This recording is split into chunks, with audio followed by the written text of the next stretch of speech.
আজকে আমার মা সুন্দর করে বানিয়েছে একটা চিংড়ি তেল দিয়ে, একটা চিংড়ি মাছ মিষ্টি কুমড়া দিয়ে। দিয়ে মিষ্টি কুমড়া দিয়ে বানিয়েছে। তখন মা সুন্দর করে দিয়েছে, একটু করে দিয়েছে। তখন মামার একটু করে পেঁয়াজ মরিচ মশলা মশলা দিয়ে ভেবেছি। তারপরে চিংড়ি মাছ দিয়ে ভালো করে কষিয়ে নিতে হবে। কষিয়ে নিয়ে অল্প একটু পানি দিয়ে ভালো করে আবার কষিয়ে নিতে হবে। তখন তোমার কষানো হয়ে গেলে তখন কি দিতে হবে? কি দিতে হবে তুমি বলো। কি বলো?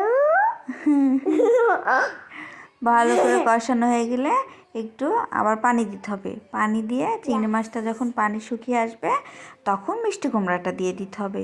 মিষ্টি কুমড়া দিয়ে ভালো করে নেড়ে চেড়ে সব কিছু সুন্দরভাবে মিক্স করে নিয়ে ঢাকনাতে ঢেকে দিতে হবে। আবার ভালো করে মিষ্টি কুমড়াটা কষিয়ে নিতে হবে। মিষ্টি কুমড়াটা কষানো হয়ে গেলে আমরা কি করব? পানি দিয়ে দিব। তাই না? কি সহজ রান্না, নরমালিও রান্না করতে পারবে, তাই না? ইয়াস মামা।